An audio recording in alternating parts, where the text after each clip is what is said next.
자, 동역자 여러분, 우리가 이렇게 말씀을 읽을 때에 우리가 이렇게 원하는 대로 이렇게 딱 그 구절을 떼어서 이렇게 읽는 경우가 있어요. 자, 우리 말씀 보시면 마태복음 18장 19절에서 20절 말씀 여러분 한번 보시면 어떻게 되어 있습니까? 여러분 잘 아는 말씀인데 진실로 다시 너희에게 이르노니, 여러분 다시라는 단어에 꼭 유념해 주시고요. 이르노니 너희 중에 두 사람이 땅에서 합심하여 무엇이든지 구하면 하늘에 계신 내 아버지께서 그들을 위하여 이루시리라. 두세 사람이 내 이름으로 모인 곳에는 나도 그들 중에 있느니라. 자, 여러분 이게 주로 어떤 때 들었던 설교죠? 아니면 적용을 하죠?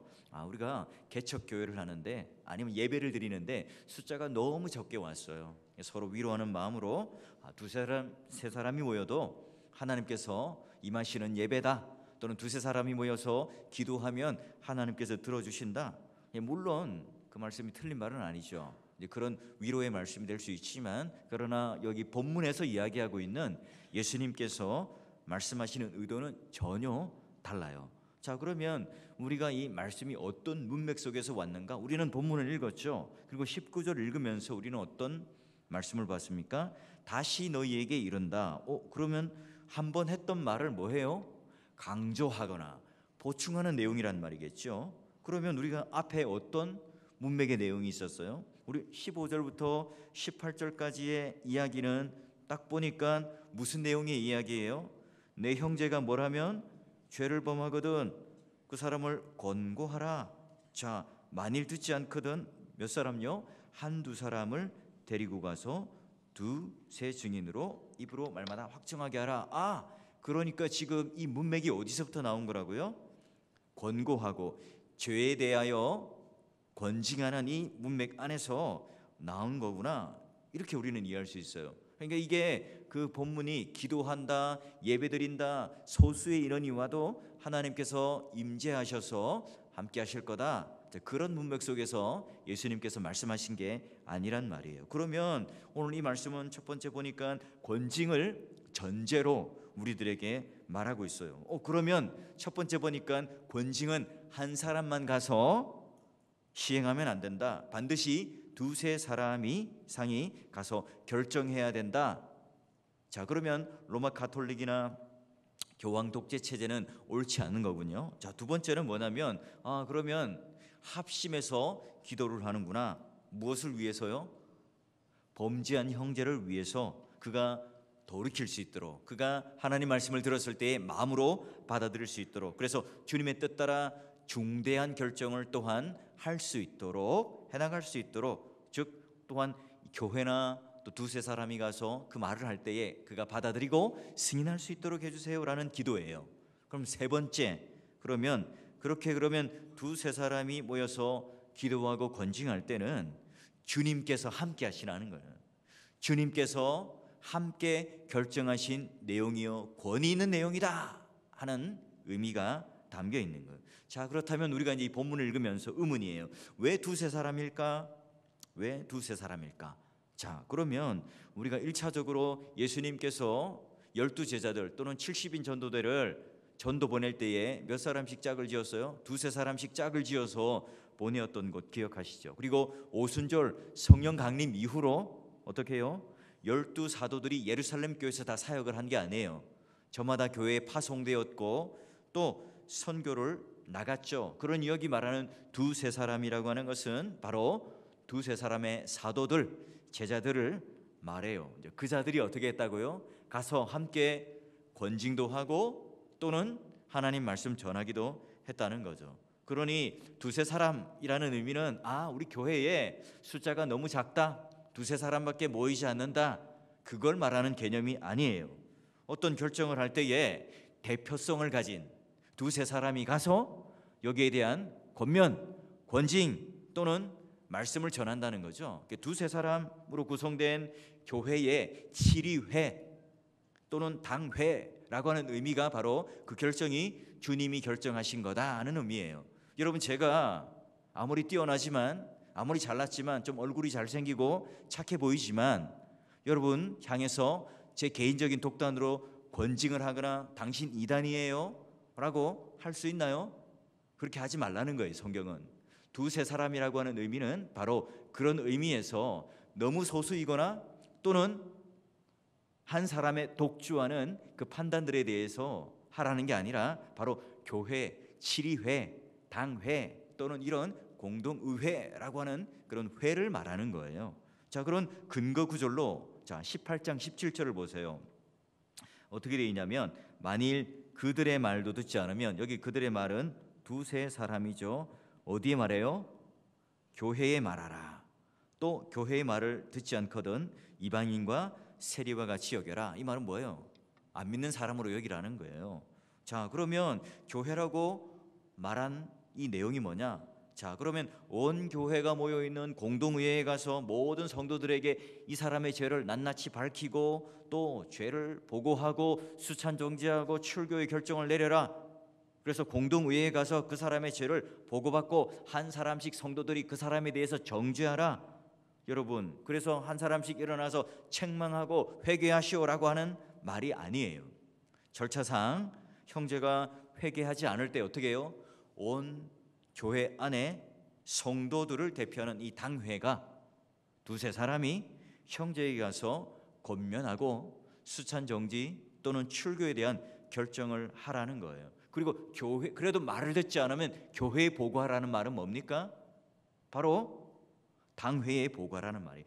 치리회에 보고를 하라는 말이에요. 그러니까 사람들에게 막 말을 옮기지 말고, 그리고 한 사람에게 막 그렇게 우리가 그것을 향하여 정죄하거나 또는 그 사람에 대한 죄를 들춰내서 그 은밀성들을 드러내는 그런 일들을 하지 말라는 거예요. 그래서 교회에는 천국 열쇠를 주셨는데 복음을 여는 전도와 복음을 전하는 그 열쇠도 주셨지만 칠이 천국을 닫는, 천국문을 닫는, 열고 닫는 그 주체로서의 열쇠도 주셨죠. 그게 바로 그 결정을 하는 그 결정적인 그 기관이 어디냐면 바로 당회라고 하는 거예요. 치리회라고 하는 거예요.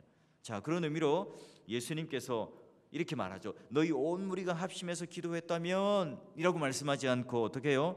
두세 사람이 합심하여 기도했다면 아버지께서 이루어 주신다. 그들 중에 나도 함께 있다라고 말씀하세요. 그러면 이게 성경만의 이야기인가? 그러면 이제 우리는 하이델베르크로 한번 들어가 보는 거예요. 자, 보니까 하이델베르크의 답이 이렇게 되어 있어요. 자, 우리가 보면 우리 85문에 이제 보면 이렇게 되어 있죠. 그리스도의 명령에 따라 스스로 기독교인이라고 자처하지만 교리와 생활에서 비기독교인처럼 행동하는 사람들은 반복적으로 형제의 태도를 권면받게 됩니다. 자, 그리고 이제 한번 보세요. 그 뒤로부터 만일 이 사람들이 자기의 잘못이나 악함을 계속해서 포기하지 않는다면 이런 사람들은 교회, 곧 어디예요? 장로들, 교회 치리회나 당회에 보고가 되고요. 만일 이 사람들이 장로들의 권면에도 무시한다면 성례의 사용을 금지해요. 수찬 금지를 한다는 거죠. 그러면 성도의 사귐에서 배제가 되고 한 몸에서 떨어져 나간다는 거예요. 그래서 장로들에 의해서 교회의 성도들로부터 출교, 이게 아주 이제 가장 센 권징이죠. 이렇게 당하게 됩니다. 이렇게 표현되어 있어요. 그러니 여러분, 이 수찬 정리나 출교를 할 수 있는 것들이 바로 대표적인 치리회에서 가능한 거예요. 나 이제 담임 목사가 힘이 있잖아요. 딱 보면 이 사람 마음에 안 들어요. 그렇게 낚싯바늘 가지고 저를 꼬아요. 목사님, 이번에 은혜 받을 뻔했는데 좀 그렇네요. 설교 들으니 좀 그래요. 이렇게 말하면 어떻게 해요? 막 그런 식으로 괴롭혀요. 그래서 안 되겠다 싶어서 제가 이제 공표를 하는 거죠. 주보에다가 김모 집사님 이제는 수찬 정리입니다. 출교입니다. 이렇게 할 수 있다고요? 못 한다고요. 해서는 안 된다는 거예요. 자, 그러면 그렇기 때문에 오늘 이 당회라고 하는 회의가, 그 회의체가 그만큼 중요해요. 그 신령적인 어떤 그 경계와 문제를 총찰하는 데 있어서 굉장히 중요하다는 거예요. 그래서 교회의 그 결정은 바로 주님의 결정이라는 것이고, 그래서 담임 목사님 또한 당회원 즉 장로님들을 한 분 한 분 세우는 게 그만큼 교회의 거룩성을 위해서 중요하다는 거예요. 우리는 돈 많아 보이고 또는 뭐 헌신 많이 하는 것 같아 보이는 그런 분들을 장로님들로 세우려고 우리는 생각을 해요. 근데 뭐 일면 맞지만 그보다도 더 중요한 것은 뭐냐면 이와 같이 우리가 신학적으로 또는 신앙적으로 분명한 하나님의 뜻을 구하고 또한 아는 분들이 오늘 하나님 앞에 이런 당회, 치리회라고 하는 것이 구성되어서 두세 사람이 합심하여 기도할 때에 그 결정, 그 치리회 그 가운데 하나님께서 함께 하신다는 거예요. 그게 뭐예요? 바로 정치적인 당회가 아니라 말씀과 영적인 당회로서의 권위를 가질 때에 하나님께서, 예수님께서 함께 하신다 하는 거예요. 그래서 제가 이제 일전에 금요기도회 때 우리 교회는 영적 당회가 되게 해주십시오라고 이제 기도 제목을 제가 몇 번 내어놨더니 또 한 분이 이제 이런 얘기를 하세요. 성도들 중에, 목사님 그럼 우리 교회는 영적 당회가 아닙니까? 맞는데 우리 그런 늘 방향으로 갈 수 있도록 기도해 주십시오라고 했는데 그럼 우리 교회는 정치적 당회입니까? 이렇게 또 오해를 하시더라고요. 제가 지금 말하고 싶어하는 것은 뭐예요?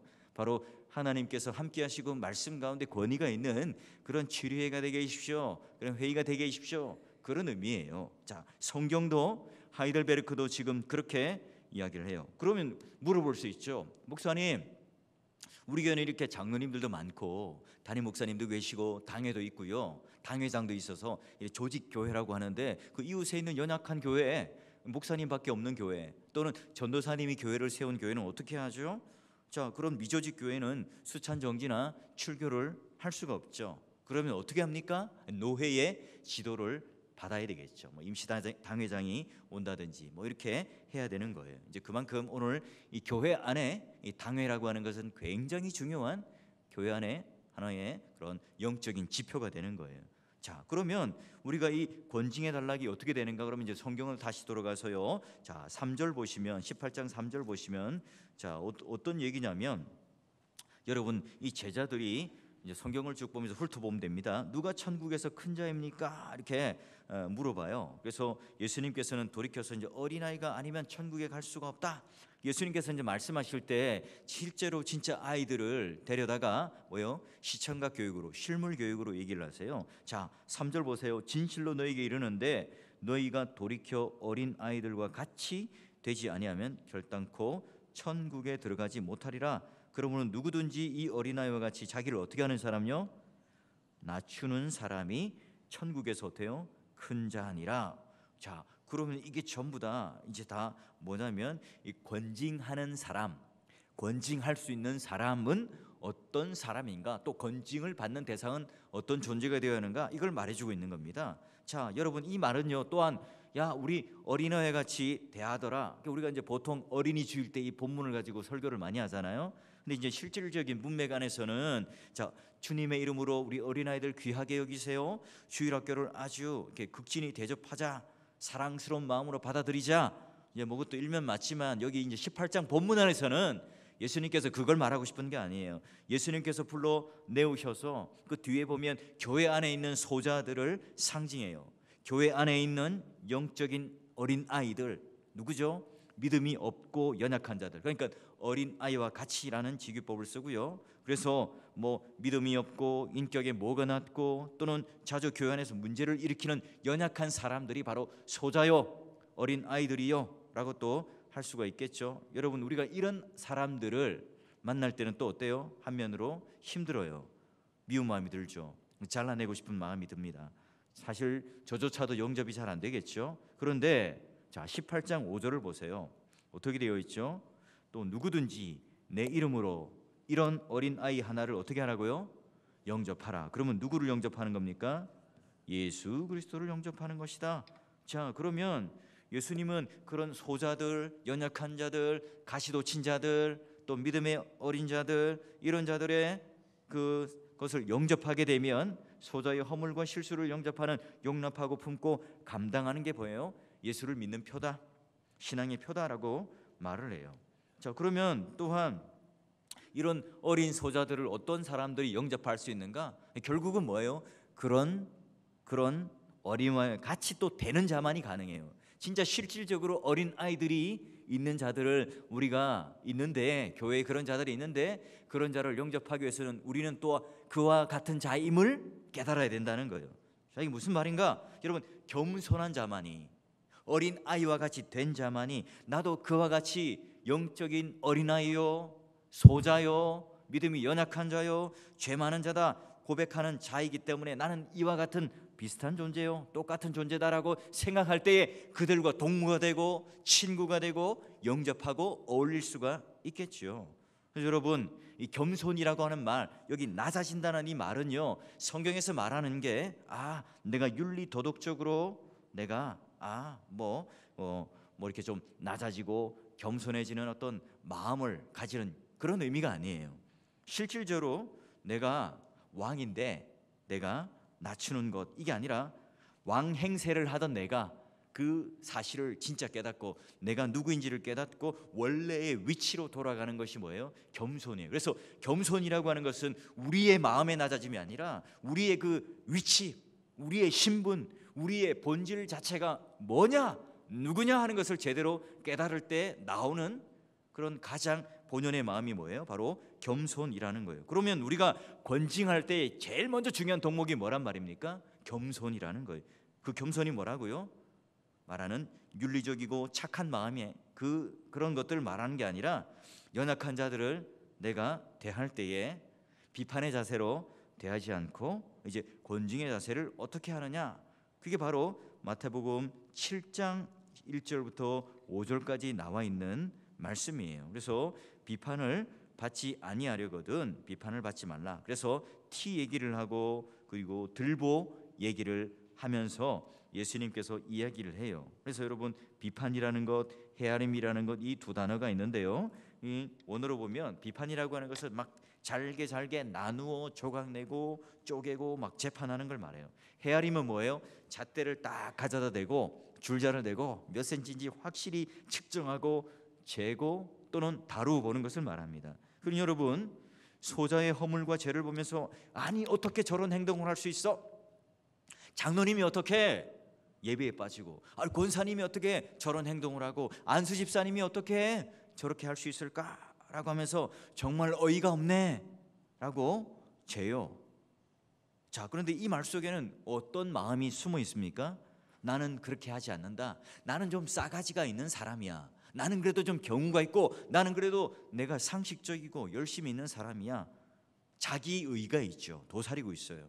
그래서 여러분, 자기의와 이 도덕적인 잣대를 가지고 그 사람을 측정하고 평가하는 게 뭐라고요? 비판, 헤아림이라고 하는 두 단어의 뜻이에요.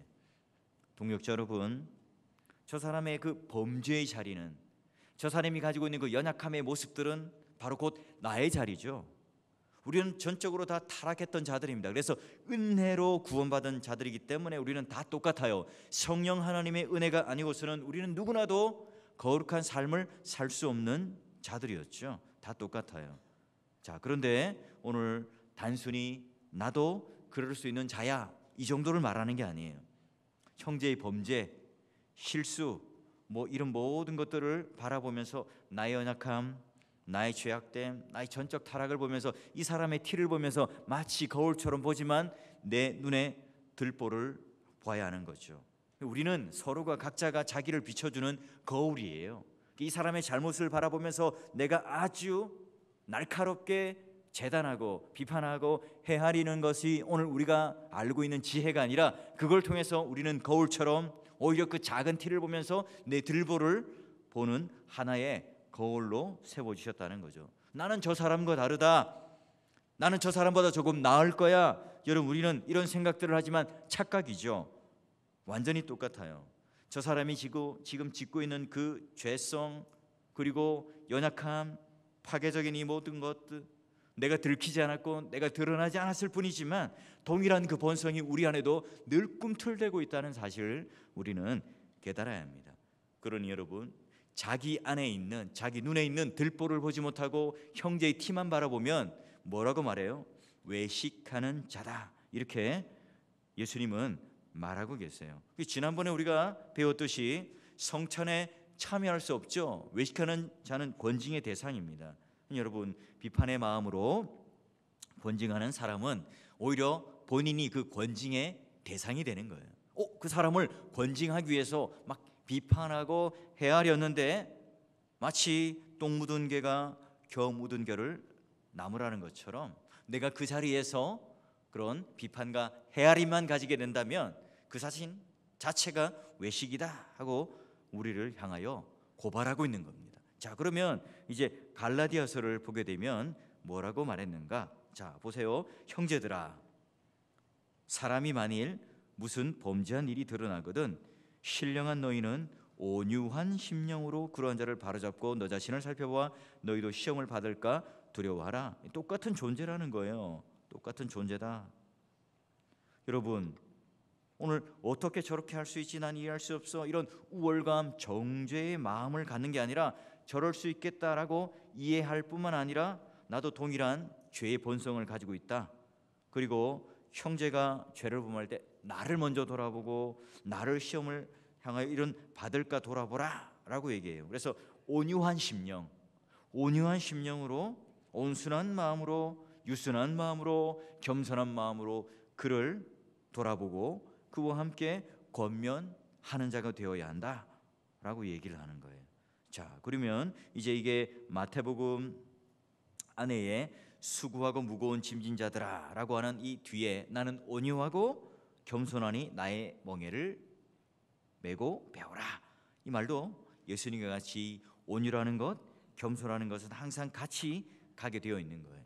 그래서 너나 나나 똑같은 죄인이라서 화내거나 비판하기 전에 우리는 권징하기 전에 겸손한 자라서 나도 저와 똑같은 죄인이다 하는 토대에서 권징의 출발이 시작된다는 겁니다.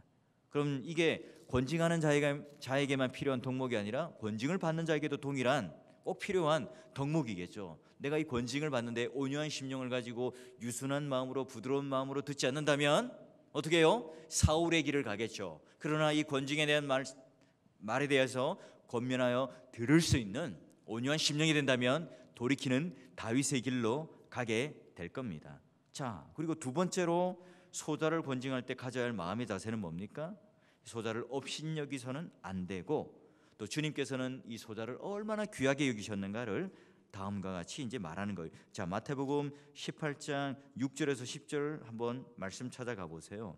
자, 보니까 교회 안에 무시무시한 말이죠. 18장 6절에서 10절 여러분 잘 아는 말씀이기 때문에 시간이 없어서 다 읽지는 못하고요.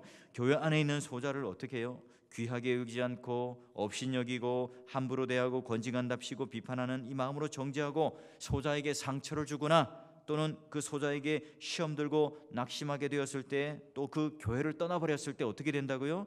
상처를 준 사람은 차라리 자살을 하든지 혀를 자르든지 연자맷돌을 목에 메고 바다에 뽕 하고 빠지든지 그렇게 하라는 거죠.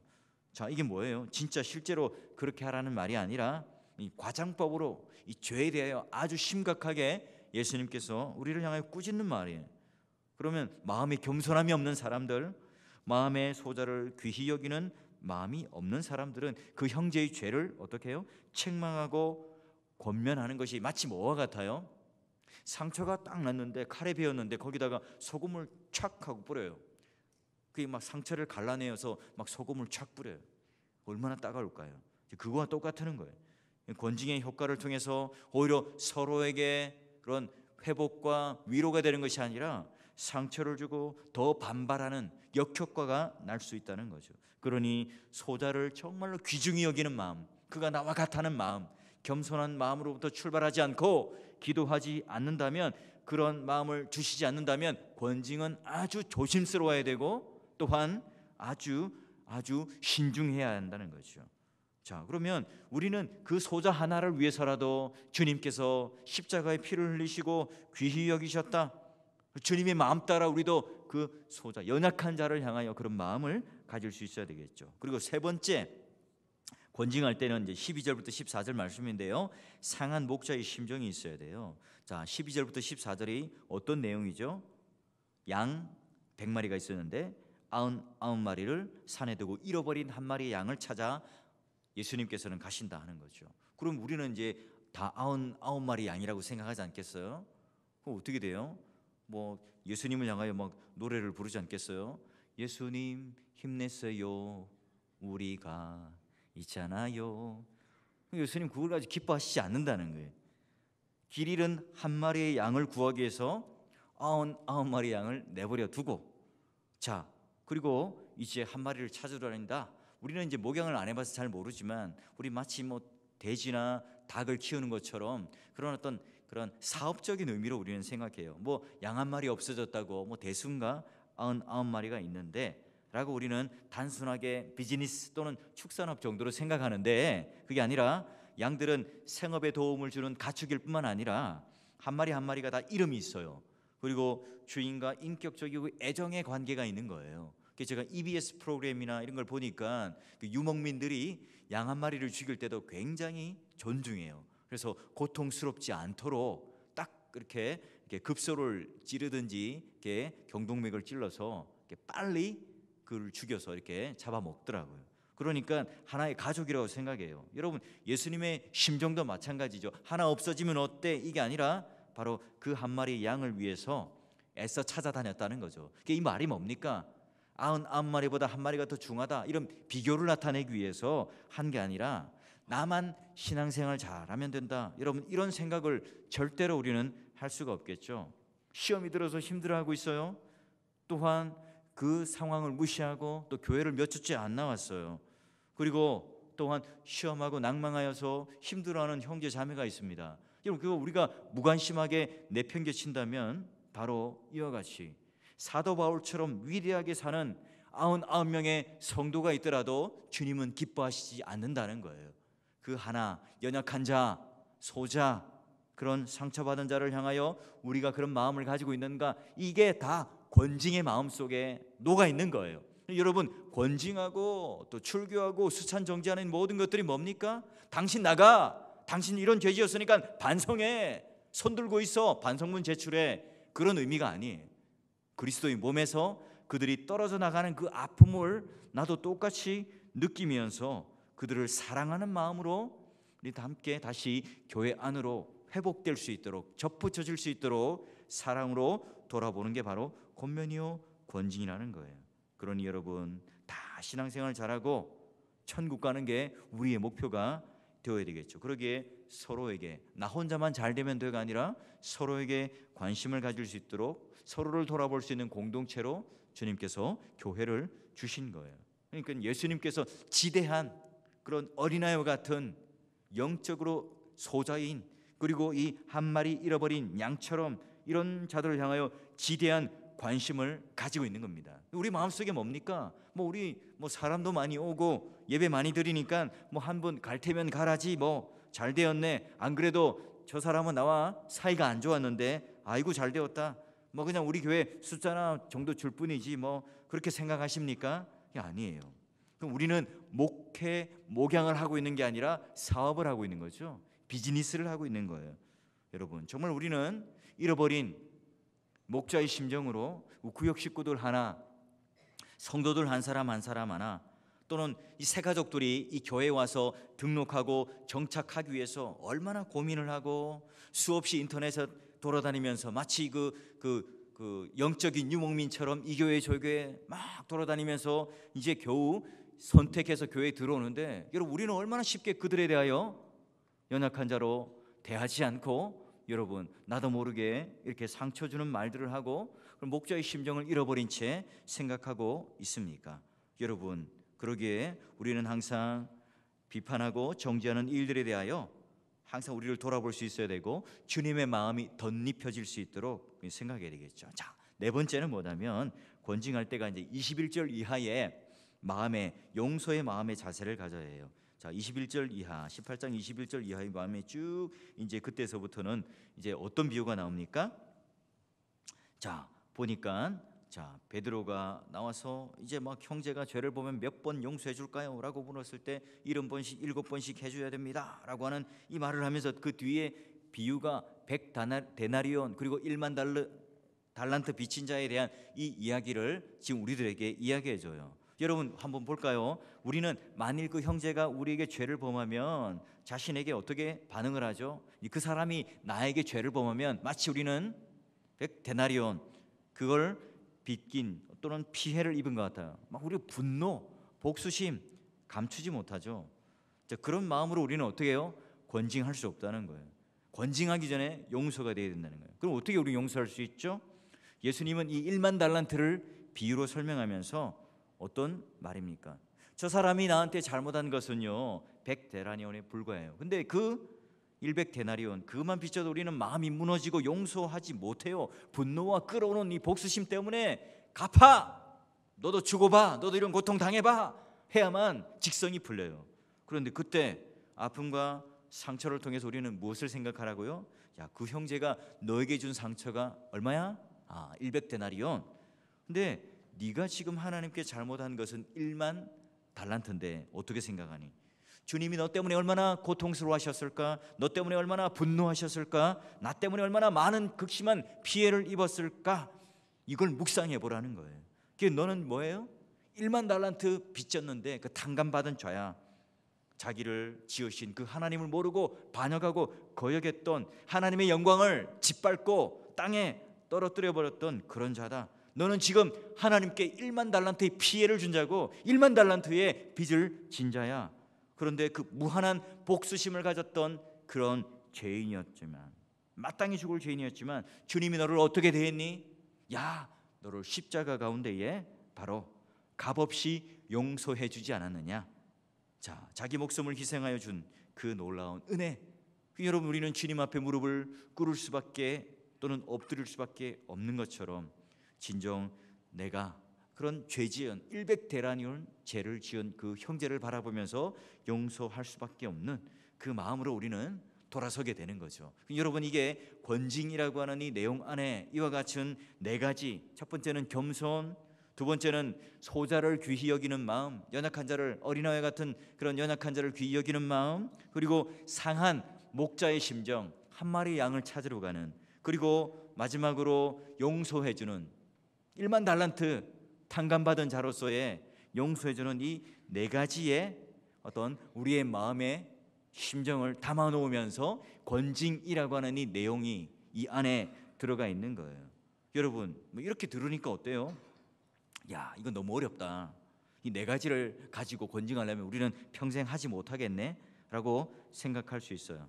여러분, 그러나 이거는 내가 해도 좋고 안 해도 좋고가 아니라 오늘 예수님께서는 너희는 가서 그렇게 권면하라 이렇게 하는 엄중한 명령이에요. 실질적으로 우리가 당회가 이런 권징의 절차를 통해서 직접 가서 대면하겠지만 우리 모두가 다 이런 마음을 가지고 함께 돌아보는 게 성도의 마땅한 의무라는 거죠. 그래서 여러분, 히브리서 3장 12절에서 13절 말씀도 마찬가지예요. 오늘 형제들을 너는 삼가 혹 너희 중에 누가 믿지 않은 악한 마음을 품고 살아계신 하나님께 떨어질까 조심하라. 오직 오늘이라 일컫는 동안에 매일 피차 권면하여 너희 중에 누구든지 죄의 욕으로 완고하게 되지 않도록 하라 라고 얘기를 해요. 그래서 신앙생활은 나만 잘하면 된다가 아니라, 나만 천국에 가면 된다가 아니라 내 이웃에 있는 그런 사람들과 함께 유기적인 관계로 함께 돌아봐야 된다는 거예요. 왜요? 그 자는 바로 나와 함께 그리스도의 몸으로 연결된 지체이기 때문에 서로를 돌아봐야 할 책임이 있다 하는 겁니다. 하나님께서 말씀하시죠. 가인을 향하여 야, 네 아우가 어디 있느냐? 가인은 말합니다. 내가 아우를 지키는 자입니까? 내가 가인의 그런 역할이 아벨을 지키는 내가 보디가드입니까? 책임을 회피하죠. 여러분, 하나님께서도 묻습니다. 우리에게 내 형제가 어쩌다가 저지경이 되었느냐? 내 형제가 지금 내 자매가 어디 있느냐 물으시는데 우리는 뭐예요? 하나님 왜 저한테 그런 얘기를 하십니까? 내가 저 형제를 지키는 자입니까? 라고 말하면 안 된다는 거죠. 우리는 그 형제를 지키는 자입니다 라고 하는 그런 의식이 우리 가운데 있어야 된다는 거예요. 그럼 여러분, 이제 이런 4가지의 마음을 가지고 하게 되는 실질적인 수찬정지나 출교라고 하는 것이 어떤 절차인가? 자, 맨 처음에는 이제 가서 그 상대방에게 1대1로 만나서 이야기도 하고 권면하지만 이게 이제 철저하게 비밀로 간직해야 되겠죠. 자, 그리고 이제 2-3 사람, 이제 당회가 또는 당회원이 가서 또 이야기할 때도 우리 그 2-3 사람만 알고 있어야지 이게 이런 은밀성, 그런 이야기들이 퍼져나가면 안 되겠죠. 철저하게 이런 문제 해결이 아니라 오히려 더 큰 문제가 우리 가운데 직면하게 될 수 있어요. 그래서 늘 그 사람과 신방을 하거나, 우리 이제 교육자들, 특히나 우리 교육자들도 우리 신방간에 있었던 그 내용들이나 이런 것들은 철저하게 여러분 무덤 갈 때까지 그런 보호하고 그 비밀을 지킬 수 있어야 하는 거예요. 그 은밀성이 굉장히 중요합니다. 이거는 부부간에도 지켜야 될 꼭 그런 다뤄야 할 문제예요. 자, 그리고 이제 3번째, 2-3 사람이 가서 해도 당회나 또는 교육자나 이렇게 가서 말 듣지 않을 때는 어디에 보고해요? 당회. 당회에 보고해서, 담임 목사가 아니라 누구라고요? 당회. 우리가 이제 내가 대표해서 수납은 할 수 있죠. 당회가 보고받아서 공식적으로 그러면 어떻게 권징 절차를 거칠 것인가, 이게 함께 취해서 고민을 하는 거예요. 이때 어떻게 하라고요? 기도하라고요. 기도하라고. 기도 가운데 최후 통첩을 알리고 수찬정지, 출교 이런 걸 하는 거죠. 여러분, 수찬정지가 뭡니까? 바로 당신은 그리스도 밖에 있습니다. 당신은 그리스도의 피와 몸을 먹을 그런 자격이 안 됩니다. 당신은 지금 지옥에 있는 겁니다라고 선언하는 거죠. 그리고 그런 다른 사람들은 그걸 보고 경각심, 두려움을 갖도록, 회개하도록 돕는 거예요. 그러니까 수찬정지가 이 사람을 창피지고 또는 구원의 가능성이 없도록 배제시키고 또 미운 사람에게 일부러 막 징벌적인 효과로 주려고 하는 게 아니에요.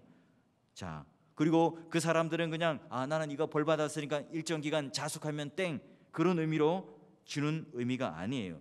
자, 이제는 지옥에 가련다, 나는 자숙하련다 라고 하는 것은 뭐예요? 스스로 내가 뒷걸음질 치는 거예요. 절대 그럴 수 없죠. 아무리 죄가 많고 또한 내가 연약하더라도 성찬에 우리면 될 수 있으면 참여해야 됩니다. 회개가 안 되면 회개하는 마음을 주세요라고 얘기를 해요. 자, 그러면 우리가 구체적으로 형제가 어떤 죄를 범했을 때에 어떤 권징으로 들어가는가? 자, 한번 볼까요? 답을 보면 그리스도의 명령에 따라 이렇게 되어 있어요. 스스로 기독교인이라고 자처하지만 교리와 생활에 있어서 비기독교인처럼 행동을 한다. 자, 그런 자들이 보이면 어떻게 해요? 계속해서 이런 사람들은 곧 장로들에게 보고가 되고, 자, 그 사실은 곧 7일회에 보고해야 합니다라고 하는 표현이 되어 있어요. 먼저 첫 번째는 교리적으로 오류에 빠진 경우, 두 번째는 그리스도인답지 않은 생활을 했을 때에 이런 두 가지의 경우에 보고를 하게 되어 있어요. 우리는 모두가 다 사실 어찌 보면 이단성이 있죠. 큐티하다가도 그냥 마음대로 해석하다가 이상한 방향으로 흘러갈 수도 있어요. 여러분, 이것 하나하나 다 권징을 하라는 의미입니까? 그건 아니에요. 자, 이런 것들은 다 복음의 강설, 즉 설교를 통해서 자체적으로 교정을 하고 권징을 할 수 있겠죠. 그래서 설교 자체에도 뭐가 있다고 그랬어요? 권징의 요소가 있다고 한 거예요. 그래서 설교라고 하는 것은 그냥 위로만 하는, 좋은 말만 하는 게 아니라 그 안에 하나님의 책망과 나의 스스로 죄를 돌아볼 수 있는 그 기능이 설교 안에도 있다는 거죠. 그러나 내가 이 말씀을 듣지 않도록 자꾸 내 마음이 강팍해지고 외식해서 골마 터지고 그 죄가 이제 파괴적으로 내 형제들을 위협해요. 전염성을 가져가요. 눈에 보이게 십계명을 막 범하는 거죠.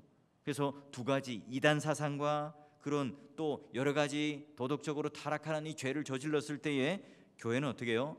권징을 하라는 거예요. 어떤 목적으로요? 교회 거룩성을 위해서 하라는 겁니다. 그래서 여러분, 데살로니가 후서에서도 이단 사상에 대해서 권면하라고 할 때에 반복적인 권면을 해요. 그리고 실명을 공개한 후에 수찬 정지를 내렸죠. 그래서 그걸 원수와, 근데 조건이 있어요. 그가 원수와 같이 여기지 말고 형제에게 대하듯이 하라.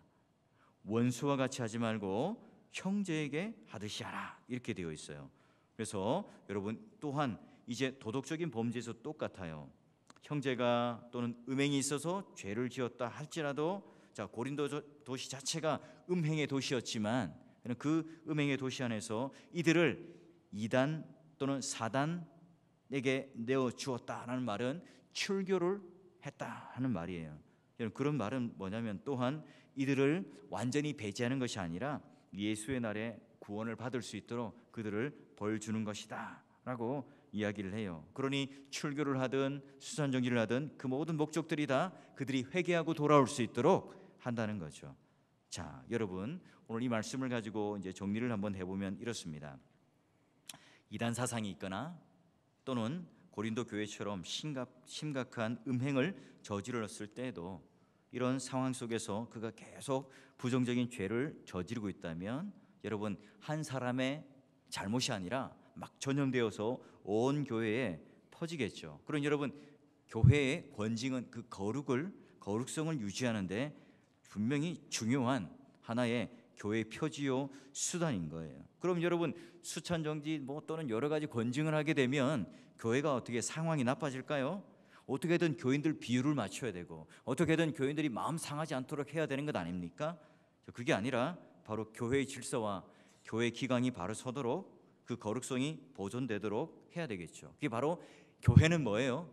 우리끼리 모여있는, 좋아하는 사람들끼리 모여있는 그런 곳이 아니라, 교회는 머리가 바로 예수 그리스도요, 거룩한 몸이 바로 교회다. 그러면 그 거룩성이 훼손되는 것들이 있다면 도려내어야 된다. 이게 바로 권징에 대한 아주 중요한 표지예요.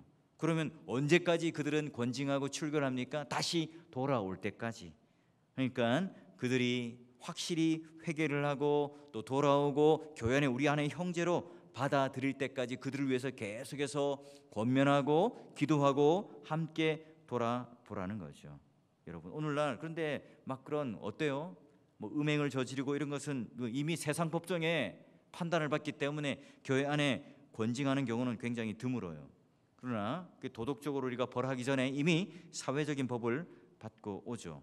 여러분, 또한 우리는 이 교회 안에 그런 모습들을 바라보면서 작은 뭐 또 주일 예배를 또 늘 이렇게 습관적으로 내가 빠진다든지, 아니 사소하게 내가 이런 예배라든지 이런 것에 대해서 중히 여기지 못한다든지, 이런 우리들의 행태에 대해서도 늘 말씀을 통해서 내 스스로가 먼저 권징할 수 있는 자가 되어야 되고요, 말씀을 통해서. 그리고 또한 치리회나 당회나 이런 교회 안에 있어서의 중요한 그런 신령적 총차를 맡은 그런 역할을 하는 당회는 어떻게 해야 돼요? 항상 우리 교회 안에 그런 한몸 되는 것을 파괴하는 행위, 거룩성을 파괴하는 행위, 또는 그 교회 안에 나쁜 것을 통하여 전염시키는 이런 모든 행위, 이런 것들에 대해서 무엇이 있는지를 살피고, 당회는 거기에 대한 분명한 결정들, 치리를 통해서 교회의 거룩성이 유지될 수 있도록 항상 돌아봐야 한다는 거죠. 그러면 여러분, 성도들은요 어떻게 해야 됩니까?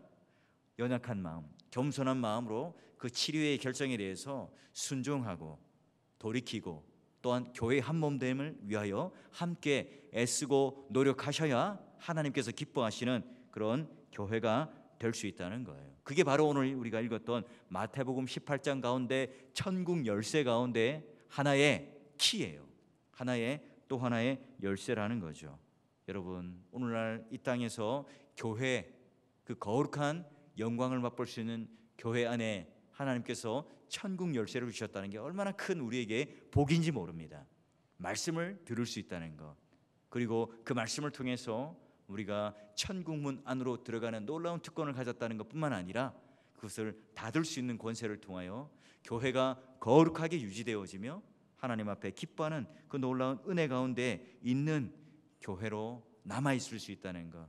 여러분, 그 영광을 위해서 한 사람 한 사람이 여러분 너무나 소중한 존재로서 그리스도의 몸이다, 이 사실 꼭 여러분 잊지 마시고, 내가 예배에 지각하고 내가 말씀에 집중하고 살아내지 못하는 것은 뭐예요? 나 혼자만 망하는 게 아니라 뭐예요? 그리스도의 몸으로 다 연결되어 있기 때문에 그런 연약함들을 통해서 함께 약해지는 거예요. 또 내가 뭐예요? 하나님 앞에 정말로 거룩한 삶, 정말 강건한 마음으로, 신령한 마음으로 내가 살아가는 존재로 내가 그 자리를 지켜낸다면 또한 뭐예요? 교회는 건강해지고 거룩해지는 거죠. 한 몸으로 연결되어 있기 때문에 그래요.